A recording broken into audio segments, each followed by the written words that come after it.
I can't remember what number I initially pitched, but I remember Fraser saying, got to be £1 million. If we can't do £1 million in its first year, we'd be better off using the time and effort to do something else. It got to that point where it's like, right, I'm going to just do what others are telling me not to do and just do it, right? Yeah, exactly. I just can't imagine scaling in 3 years from 0 to 10 million. Like, at the end of those first 3 years, there were still only 5 or 6 people in the business. But yeah, it was definitely pretty frenetic and frantic, but it was massively exciting because really small team, and yeah, making good money at that point. Everything we'd done had worked, and so you start to believe like we're pretty good at this, and business isn't that hard, and and then actually get into the reality of it of, oh, right, not everything works. This is going to be quite tricky, and and then you have to figure it out from there. Is there like a staff uniform that you all wear? It's smart casual, as long as it's at least 80% lycra or an animal. If you have been enjoying listening to the stories of entrepreneurs across Edinburgh, then why not subscribe? If you're on YouTube, you can hit the red button down below and hit the bell to get notifications. Or if you're listening on Spotify or Apple, then subscribe to the podcast. We hope you enjoy the show. Graeme, welcome. Good to be here. Yeah, great to have you on. So give us a little snapshot of your business, what it does, the size, tell us about it. So we're called AFG Media, but we are best known for inventing and bringing Morphsuits to market, which are the all-in-one lycra fancy dress costume that covers you from head to toe, and that you can see through, drink through, but people can't kind of see who you are on the inside. So we launched that, but then we've since expanded out into all sorts of fancy dress products, everything from piggybacks to inflatables to things like Madonna costumes, Cleopatra costumes, all that sort of stuff. And then we also own a golf clothing brand called Royal and Awesome, and I joined the business to start that part of our business. And we sell all of those products predominantly through Amazon, but also on our own branded websites, and some of the costumes we sell to big multinational retailers. And we've got about 40 people in the team, predominantly based out of Edinburgh. And that's us. Yeah.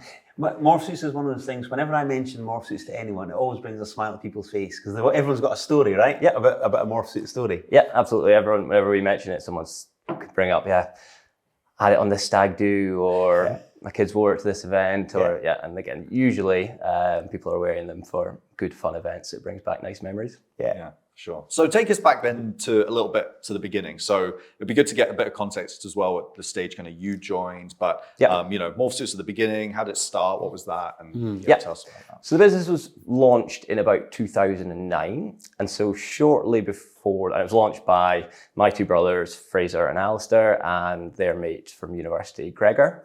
And a year or so before they launched, Fraser and Gregor were away on a kind of boys' weekend with some mates.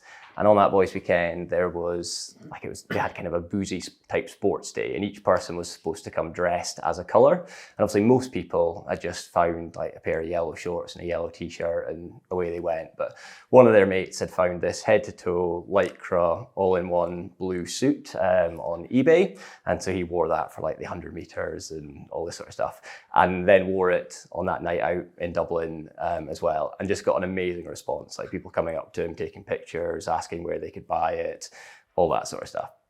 And then so over the course of probably the next year or so, whenever that group were going away or on any stag do's or anything like that, someone would buy some of these suits off the internet. And again, they were all kind of often a different quality, had zips in weird places, like there was no kind of consistency or quality to those products. But every time they wore them out, they got the same response of people taking pictures, people asking where they could buy them, and basically being the kind of star of the party while wearing them. And at the same time as that was going on, Fraser, Ali and Gregor were all kind of trying to work on side hustles around their regular business to get some other kind of internet businesses off the ground. And none of them were going particularly well. And so they thought, like, why are we trying to do these side things when actually this is staring us right in the face that people want to buy these things and they want to know where they can get them. So why don't we bring some of these to market? So they found a supplier in China, and I think they invested a bit of their own money and I think maybe made a couple hundred units of it to begin with. And they did two key things. So the first thing they did was they wrote morphsuits.com on the bum so that everyone would know where to buy them, because they reckoned that for every one person who comes up and says, like, where'd you buy that? There'll be another 10 people who are stood somewhere in the bar thinking, well, I wish I was wearing that, or I'm going to wear that for the next time, but they're not willing to come up and ask the question. And they also started a Facebook page so that people could kind of share the pictures and the videos that they were creating while they were wearing those things. Those initial 200 products sold incredibly quickly, so then bought 2,000 of them, and then just kept on reinvesting those sales, and essentially went from a standing start to doing about £1 million worth of sales in the first year. And was this still as a side hustle, Graeme? Yeah, for that first year, they were all working their full-time jobs. So again, Greg was at P&G, Fraser was at BT, Ali was working in corporate finance for Barclays. So they all had decent, proper jobs, but were doing these on the side. And so it was very much a case of like boxes of Morphsuits in your not even your spare bedroom, in your bedroom. And at lunchtime, taking a big duffel bag or sports bag of orders to the post office and sending them out. And they got it to that kind of £1 million threshold at the end of the first year and thought, right, there's potential here. Let's not let this pass us by. So let's quit our jobs and go full time into this. And so then at that stage, they also found out about a big trade show that happened in America each year for the Halloween industry. So they went to that. And because they were creating a bit of a stir through the Facebook page and through this rapid growth, the biggest fancy dress retailer in America came up to them. They're called Party City, and they had stores all over the States. And they placed a big order with the guys. And so again, through that, they ended up kind of going on to doing about £4 million in the second year, and then over £10 million in the third year. And so yeah, really rapid growth. And while all that was going on, I was starting my career at Cadbury's, doing a sales and marketing grad scheme, where I met Alan for the first time. And so I guess they were aware that the growth of Morphsuits probably wouldn't continue in that way indefinitely, but they were creating a good infrastructure that was useful for bringing other new products to market. So they had manufacturers in the Far East, they had warehouses in the key markets of the UK and the US. We understood how to use websites and Facebook to drive sales. So there was an opportunity to bring other brands and products to market. And I'd been learning all these sales and marketing skills at Cadbury's that could fit well with that. And so we were on the lookout for an opportunity to kind of combine those two things. And we saw an opportunity in the golf market to make really bright, fun golf wear. And so I started looking at that and essentially came up with the whole brand positioning of Royal and Awesome. And again, a little bit on this in my spare time while at Cadbury's, got everything ready to go for that business, and then launched that in 2012. So about 3 years after the Morphsuits business had started, I joined to start the golf business, and then I ran that, and they ran the costume business, and we kind of did those side by side, and that was both businesses off and running. And was the Royal and Awesome one, is that just you'd scoured the market for opportunity, or through your love of golf anyway? Because you're a golfing family, aren't you? Yeah. So again, it was just seeing an opportunity that there was one other player in that space, and when we were looking for that type of product, they were the only people offering it, and we thought there were a few key things that we could do differently. We knew they were turning over a decent amount, and so we thought, right, if we can do things better and differently, then we can take a good chunk of that market, and so that's what we did. It must have just been like, I just can't imagine scaling in 3 years from 0 to 10 million, like the chaos. And I guess you weren't like in the middle of that, but you were watching at that point. Like, can you share with us like what it was like watching? Because it must have been unbelievable. Yeah. Like those numbers aren't, it doesn't happen to everyone. No, exactly. I think it was, the things that made it possible were that they were a really small team, and they knew each other really well. So it wasn't like they were, at the end of those first 3 years, there were still only 5 or 6 people in the business. And because they were doing so much of their volume through their own website and through 1 or 2 really big retailers, it wasn't like they were having to manage a one-to-one client relationship with lots of big retailers. So I think that made it easier. But it was definitely pretty frenetic and frantic, but it was massively exciting because growing super fast, really small team, and making good money at that point.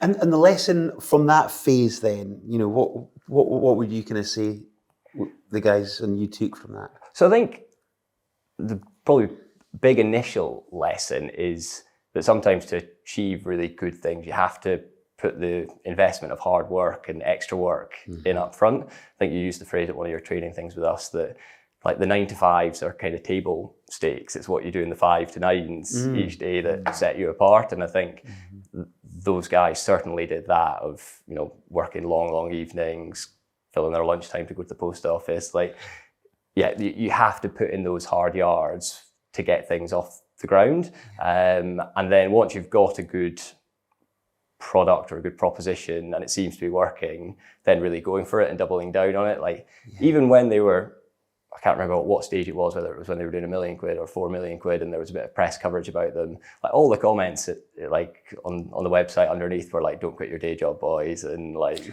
all this sort of stuff. So there's a lot of people who don't like who don't have the confidence to kind of go for it when opportunities like that come up. So I think credit to them for doubling down on it and going for it. Because it's been good fun. And the three of them and you, I mean, you all had good careers, and you obviously kind of said, right, it got to that point where it's like, right, I'm going to just do what others are telling me not to do and just do it, right? Yeah, exactly.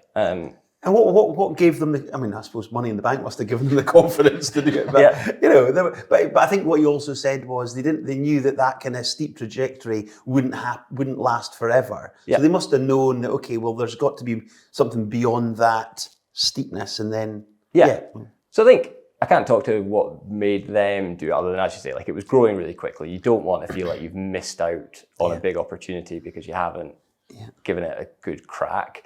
Part of my thinking of when I left Cadbury's to start Rolling Awesome was that even if it didn't work out, I would learn lots and I'd have a good time doing it. And as I say, if it didn't work out, the things I was learning would be useful for me in the future. And so I could either use them to start something else or go back into big corporate jobs and use them to kind of tell a story about what you've learned when you're doing things on your own.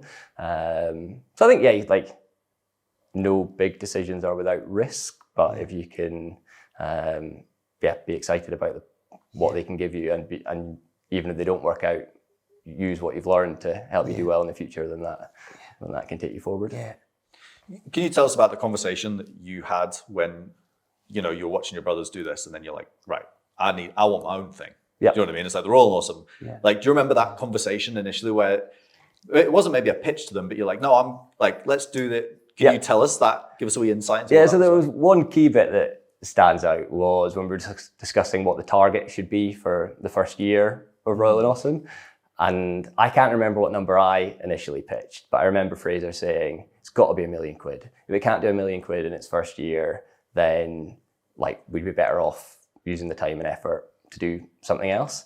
I remember thinking, okay, right, fair enough, that's quite a big number. And again, him kind of saying, look, like Morphsuits did £1 million in its first year. And yes, that was a big success, but we've got way more resource now than we had then, and we've learned loads of stuff. So again, it should be doable. And I was never confident it was doable.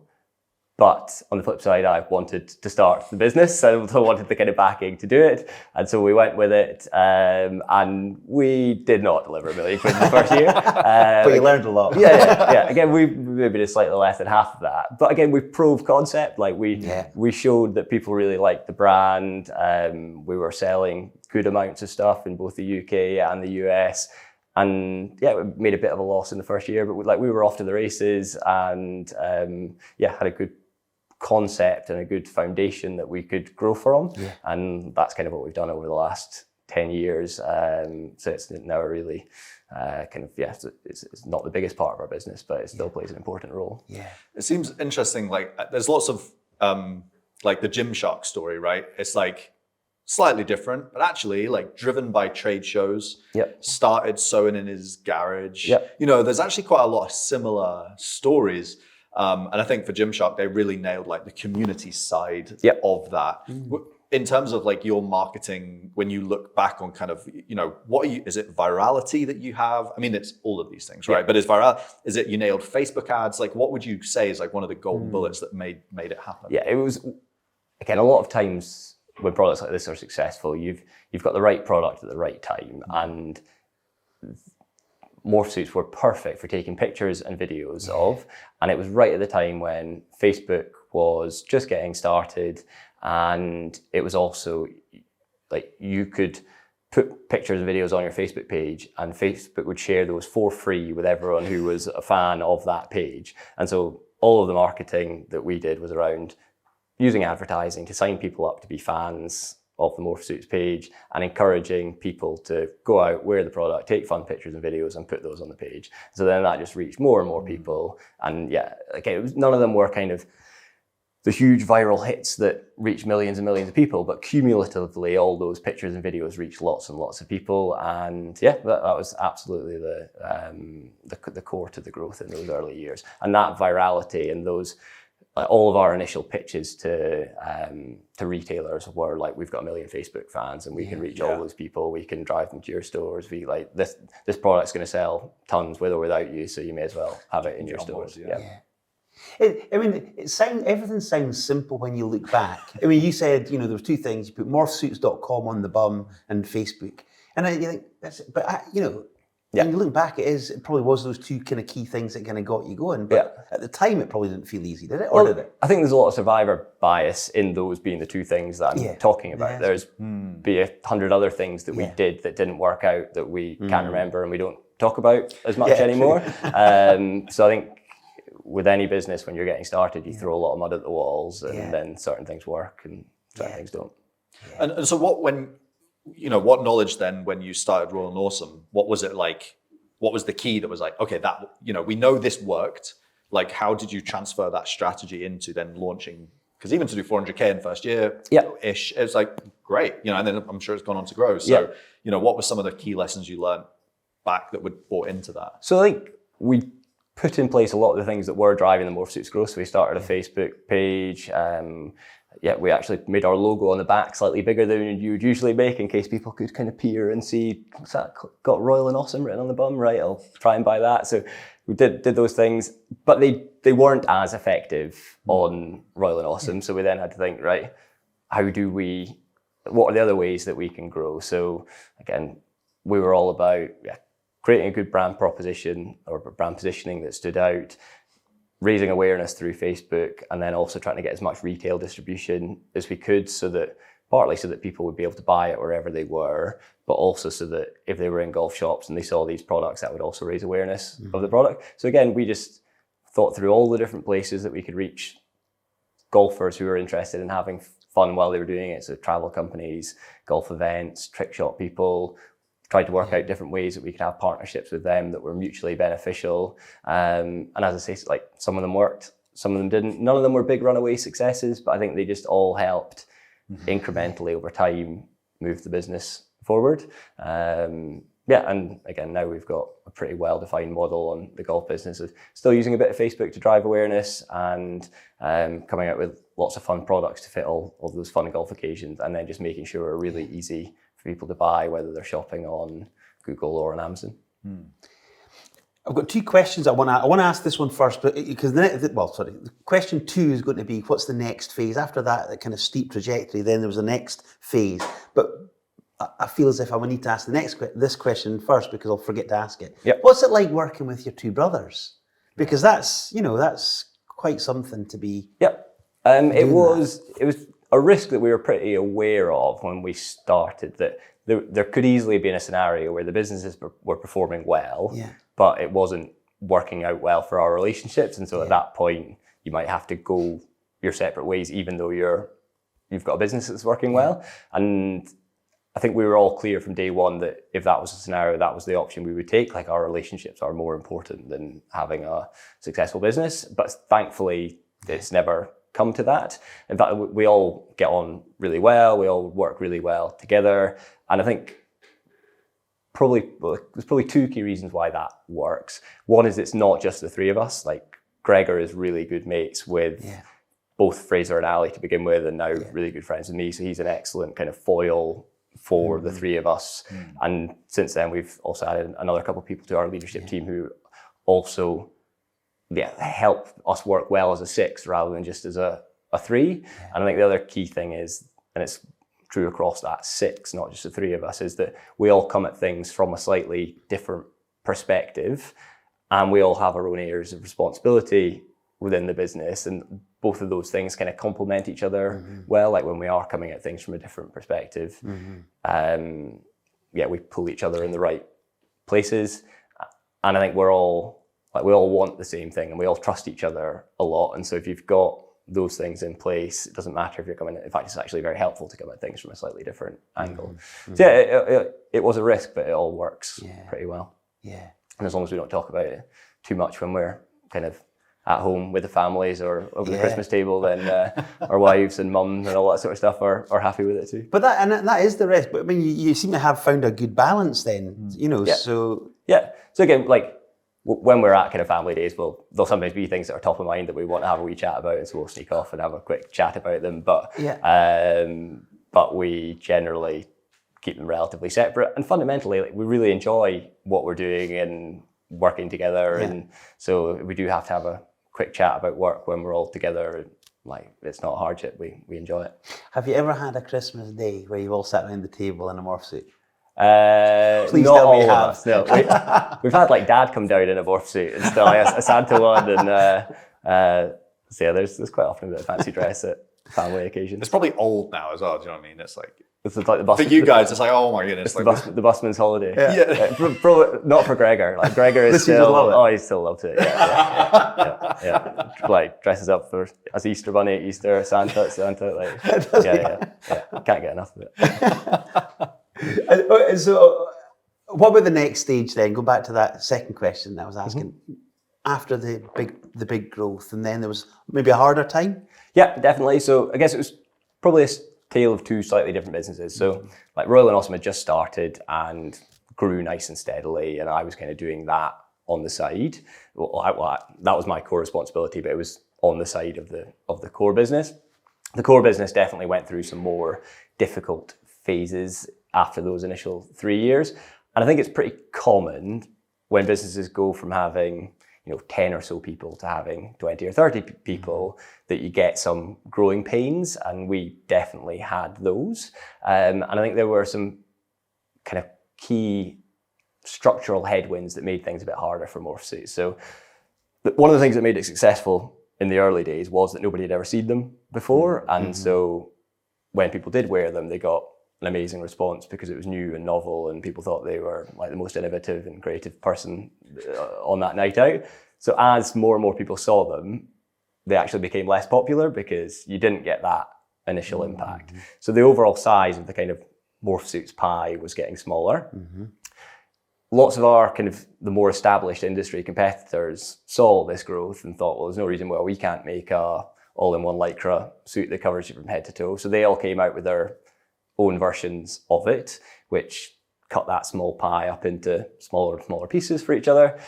And the third thing was that Facebook changed the way that they did their advertising and suddenly didn't show all of your content to all your fans for free and instead started charging you lots and lots of money for it. So then we had that issue of actually the market's not getting any bigger, our share of it's getting smaller, and it's now harder for us to reach or to market these products. So this is going to get smaller quite quickly. So how do we come up with a way of growing it?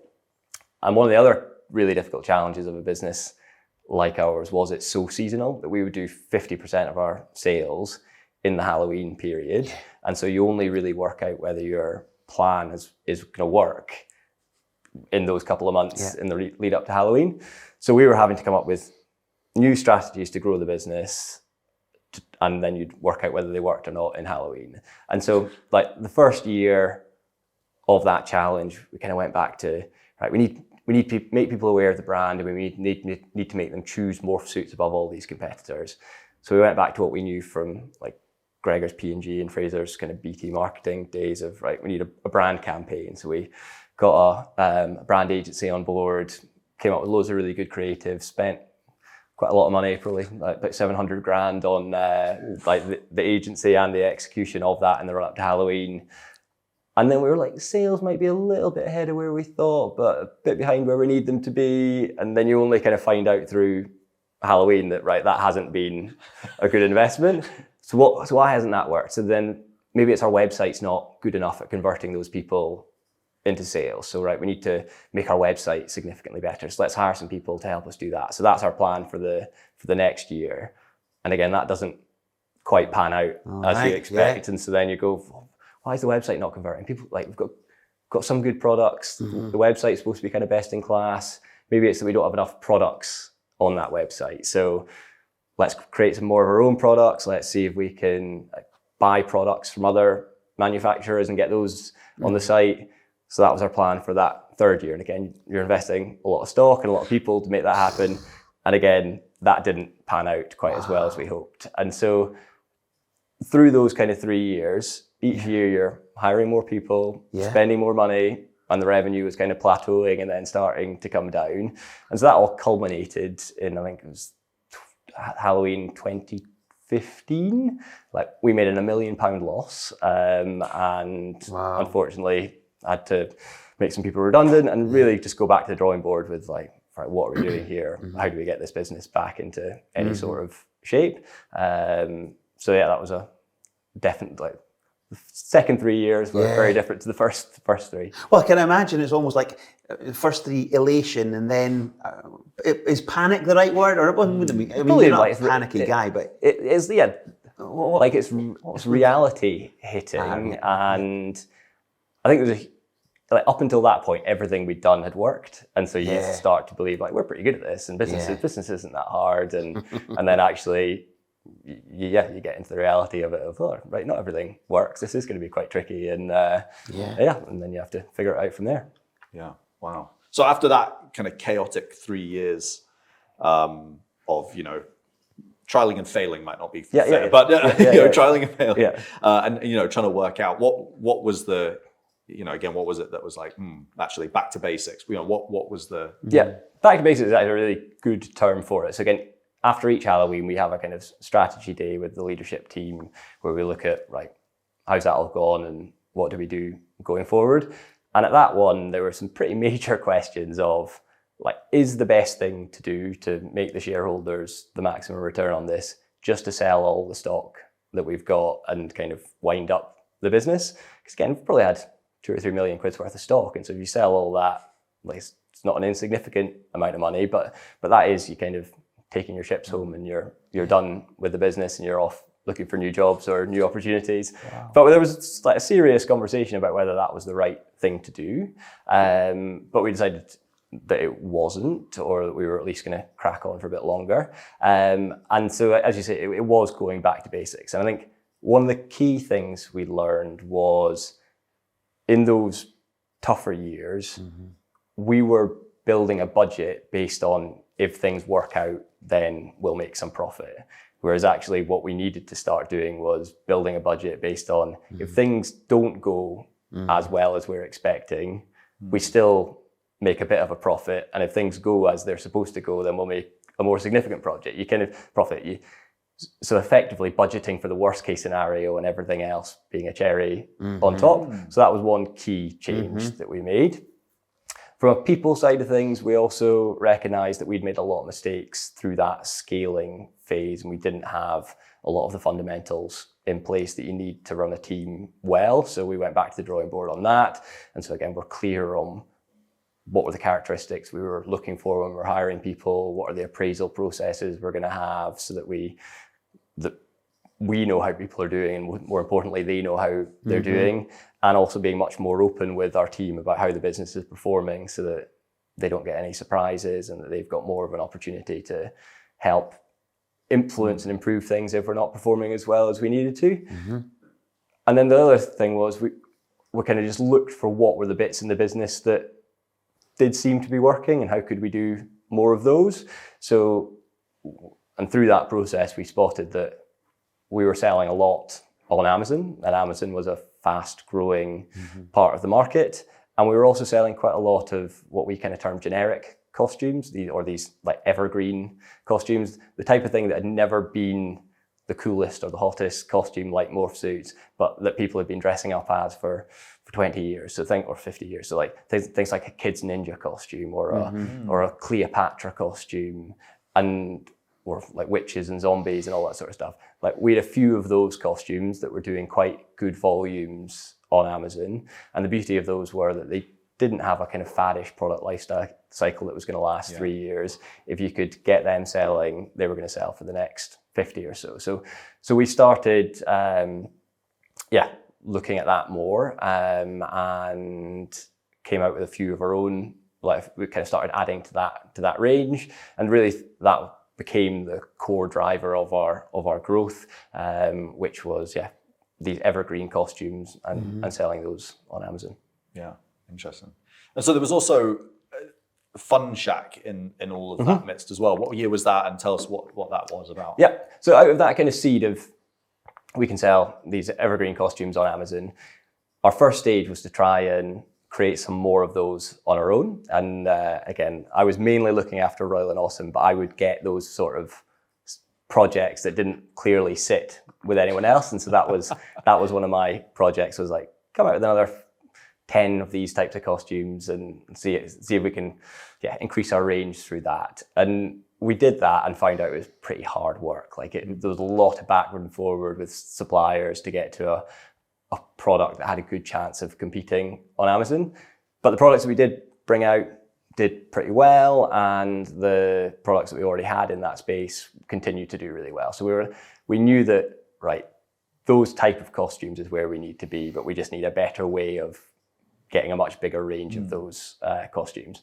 And so we saw, again, I don't know how it first came across our desk that the Fun Shack business were potentially interested in selling. They were a business based in Leeds. They had about 300 or 400 really good fancy dress products that were exactly the type of product that we were looking for. And their current business model was that they were selling those to shops, and then like that, those shops would either be kind of, your small fancy dress shop beside university campuses or on high streets. Some of them would have websites, and quite a lot of them would be selling those on Amazon. And so we knew that if we could get our hands on those products, we could do a really good job of selling them on Amazon. And kind of almost surprisingly, you might think that the more people you've got selling the same products on Amazon, the more those products will sell. But actually it's the opposite. If you've got one person selling a particular product on Amazon, there's things that they can do that mean that product sells more than if you've got multiple people competing over it. So there's things like you've got more control over the advertising and the content and all that. So you've actually got a better chance of making that product the one that gets up to the top of Amazon. So we started looking at whether we should acquire that business, and that's what we did. And it's been a massive success. We bought that in 2019. Thankfully, we were able to kind of get it up and running and get the transition done before COVID hit. And then as soon as COVID was out the way, again, the growth of that part of the business massively accelerated. And so, bought it in 2019. We're now 3 or 4 years later, and it's doing 4 or 5 times the revenue it was when we took it over. And that's a combination of making all those products sell much better on Amazon, and also taking them from just being sold in the UK and Europe to being sold all around the world. And that's now a really core part of our business. And you mentioned COVID there, Graeme. What happened then? Because I guess, we're all in lockdown, weren't even going to parties and things like that. So what happened, at that point? So we'd kind of got, the first we knew of COVID was when it was starting to affect our manufacturers in China. And at that point, it was all a supply chain concern of, are we going to be able to get our stock? And it hadn't quite dawned on us that it would be a demand problem as well, if people might not want to buy it. And I remember I think it was like Friday the 13th of March or something. I was at an event with you. Yes. And it was just as all this chat about lockdown started to come out. And like our sales at that point had been relatively robust, but they just absolutely nosedived on that Friday afternoon, down to pretty much nothing. And so, there were, for that first week or two, there was real concerns about this could be an existential crisis for the business. But it was amazing how things bounced back a little bit. Like people started wearing costumes for, their Zoom pub quiz, and there were postmen dressing up in Spider-Man costumes to deliver the post, people doing TikTok videos. Like everyone was just looking for little weird ways to cheer themselves or other people up, and costumes potentially played a small part in that. Parents were also getting kids costumes to play with and all that sort of stuff. And again, we've got a range of some of those kids products. So sales were way down on where they would be, but they were enough to keep the lights on. And again, we put some of our team on furlough and all that sort of stuff for that 3 or so month period that you were able to do that. And we were lucky that the timing of lockdown, there weren't lockdowns over the Halloween period. So so they'd opened up a little bit. So again, that saved us a bit. So we were kind of, before COVID hit, we were on a good growth trajectory, and it just put the brakes on for a year or so. And then as soon as the brakes came off, we've kind of picked up where we left off. So yeah, I think we were lucky with the timing of it, both from a point of view of if it happened in the year that we just bought Fun Shack, that would have been really problematic. And if it had happened over Halloween's, then that would have been more significant as well. And what's it been like? Obviously, kind of stationed largely, or most of the team in Edinburgh. What's it been like growing a business, a global business from Edinburgh and kind of within the Scottish business community? How's that been for you? I guess we've never known anything different. We initially had 2 bases for a while. We had probably half the team in London, half the team in Edinburgh, and part of the reason we did that was me and a couple other people were living down there, and we felt it was easier to kind of recruit some e-commerce talent and marketing talent down there, and so that's what we did. But I think having 2 hubs is quite challenging. I think generally businesses are better when they've got kind of one model. So I think businesses can be fully remote or fully distributed, whatever you want to call it, and that can work pretty well because you build all of your infrastructure and your processes around that. We're now fully Edinburgh based, and we've got some people who work remotely, but they have to kind of adapt to the kind of to being in Edinburgh when there's key meetings going on and all that sort of stuff. And so I think having that hub and that nucleus and clarity that we think as a business we work better when, or the more time we can spend kind of in the same office, shoulder to shoulder with each other, the better. And I think as your podcast is showing, there's lots of really good businesses in Edinburgh, and so there's there's a good little business community, and there's plenty of opportunities for good businesses to do well. Yeah, no, nice. And so I've got another one. No, go for it. One of the things that strikes me about kind of you and the team, you know, you're learners. You know, so tell us a bit more about kind of the influences that you've individually taken that's helped you build. Might be kind of other podcasts or books or whatever you might have to kind of soak up the knowledge and apply. Yeah, I think that probably feeds a bit into what I was saying earlier of all of the leadership team have different perspectives on things. So like we are all very keen learners, but we do it in totally different ways and on totally different subjects. So like Fraser, for example, is really passionate about the technical stuff that drives Amazon's success. So he'll be the one who's listening to most of the podcasts on like what are the Amazon advertising techniques that we should use and what are the keyword strategies that we should be using. And so he's sending those sorts of things around the team, and then like John in our team's probably more technical, hands-on learner. So again, he'll hear a little snippet of something that he thinks could be useful for us and won't necessarily tell anyone about it, but we'll go and beaver away on it and come back to us with like, I think there's a big opportunity here if we do this thing through kind of some trial and error learning he's been doing. I'm much more, I really enjoy all the kind of the people and leadership style of things. So do a lot of reading of those kind of more general business books of things like, Good to Great and books about culture and all that sort of stuff. And so I'll kind of bring those things into the party. And I think through, everyone bringing the things that they feel are most relevant and most useful to us, we get to a pretty good toolkit of things that help the business.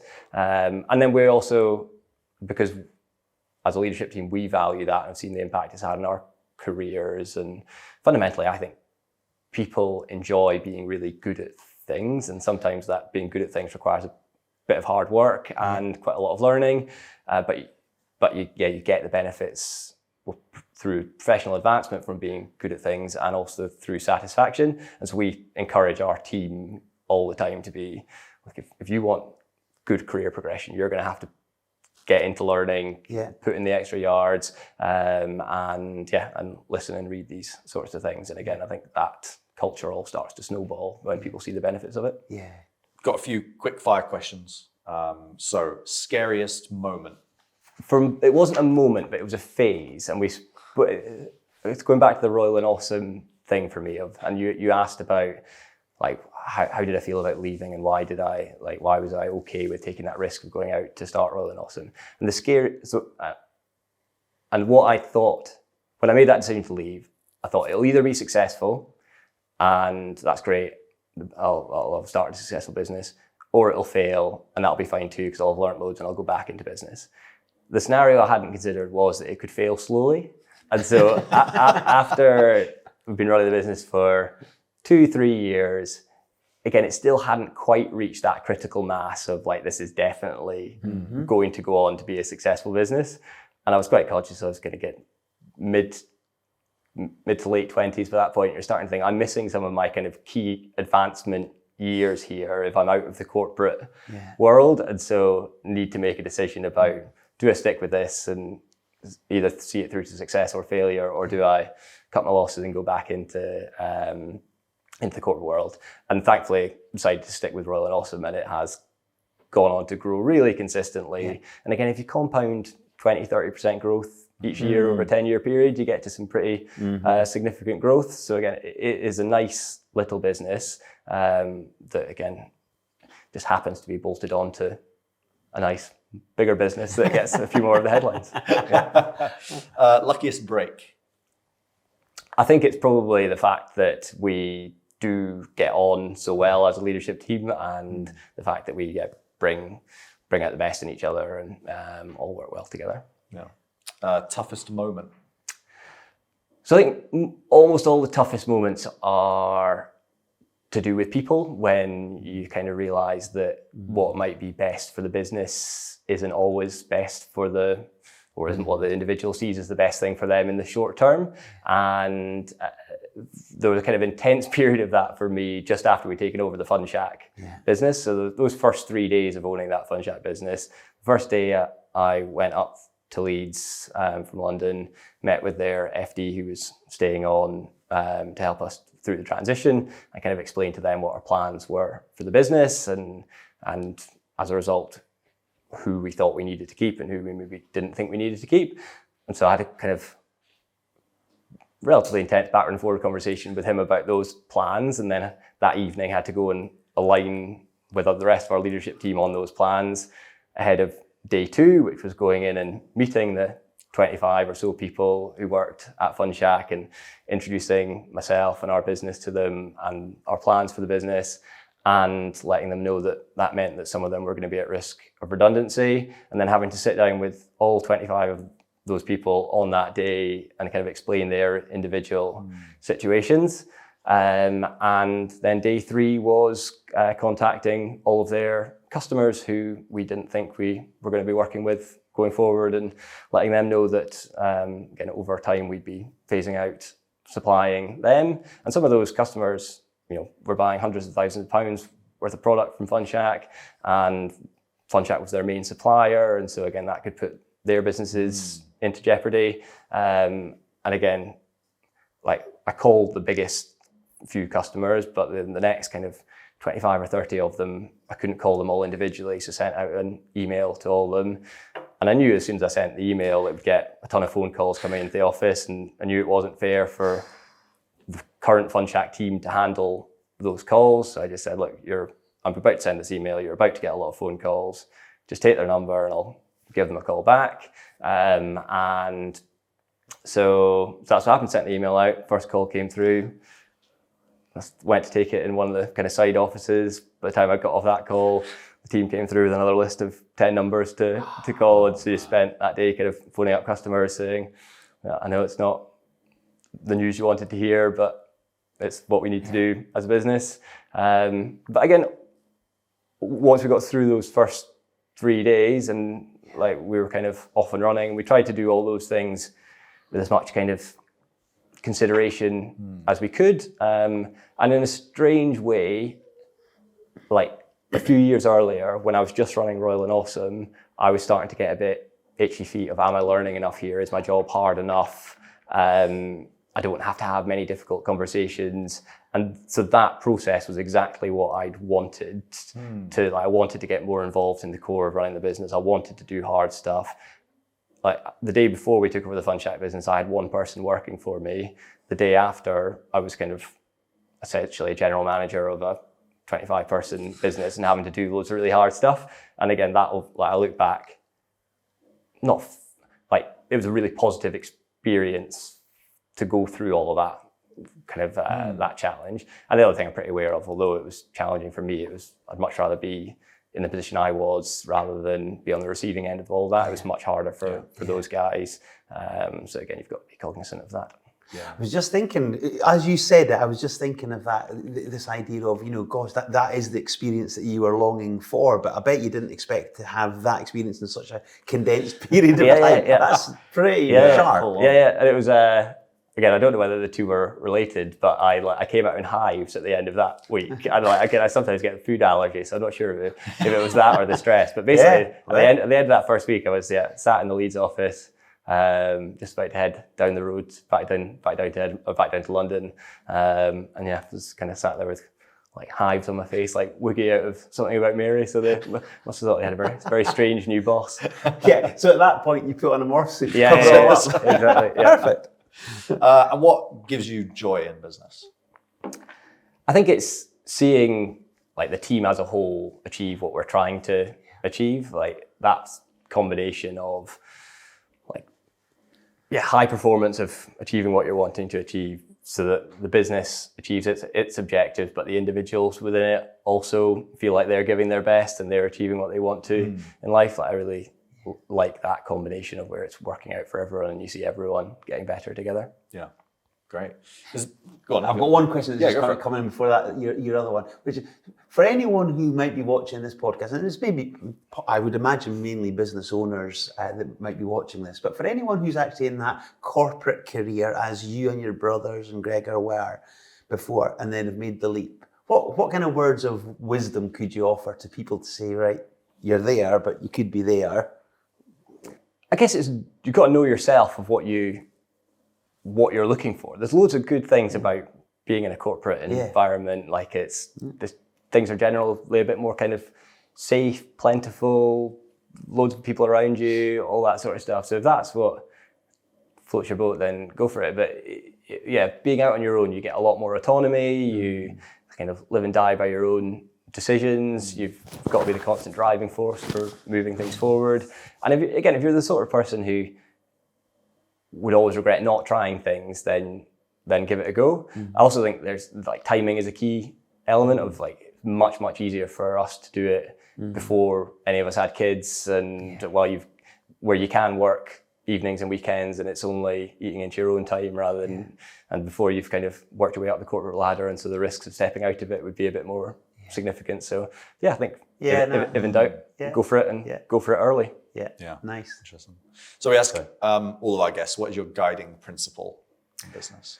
So for me, it is the one about world-class basics. So again, I think that oftentimes people think they need to come up with amazing innovation or huge ideas or reinvent the wheel.